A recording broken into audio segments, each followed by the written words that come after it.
Mix भाग Pallavi recording studio मठिया मोड़। दिल ना लगई है यारवा दुखावा बहुते होई अखिया बहुते रोई रे। दिल ना लगई है यारवा दुखावा बहुते होई अखिया बहुते रोई रे।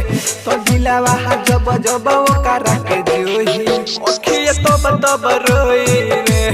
दिलवा जब जब ओकरा के जोही अखिया तब रोई रे। दिल ना लगई है यारवा दुखावा बहुते होई अखिया बहुते रोई रे। दिल ना लगई है यारवा दुखावा बहुते होई अखिया बहुते रोई रे। तो दिलवा जब जब ओकरा के जोही अखिया बहुते रोई रे। दिलवा जब जब ओकरा के जोही अखिया तब रोई रे।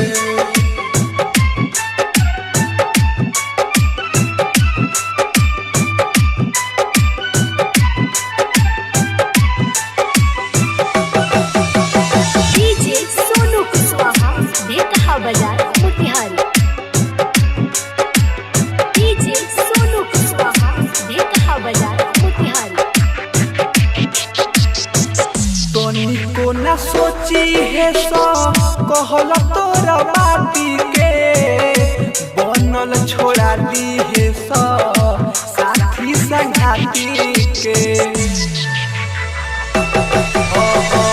तोनी को न सोची है सो कहल तोरा बाती के बनल छोड़ा दी है सो साथी संगाती के। कवनो भरोसा नइखे प्यार में कब का होई अखिया बहुते रोई रे। कवनो भरोसा नइखे प्यार में कब का होई अखिया बहुते रोई रे। तो दिलवा जब जब ओकरा के जोही अखिया बहुते रोई रे। दिलवा जब जब ओकरा के जोही अखिया तब रोई रे।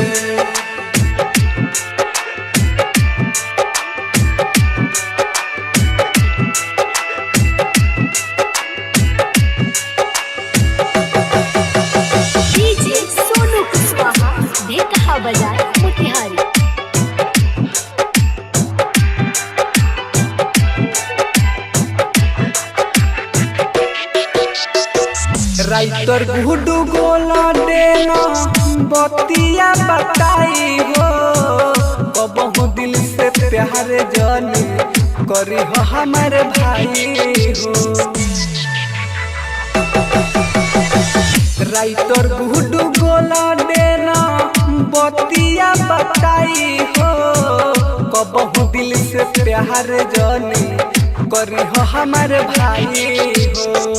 अमरजीत अकेला लागे रतिया में ना सोई अखिया बहुते रोई रे।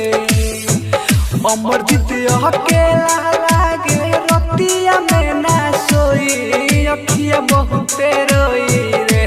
तो दिलवा जब जब ओकरा के जोही अखिया तब रोई रे। दिलवा जब जब ओकरा के जोही अखिया बहुते रोई रे।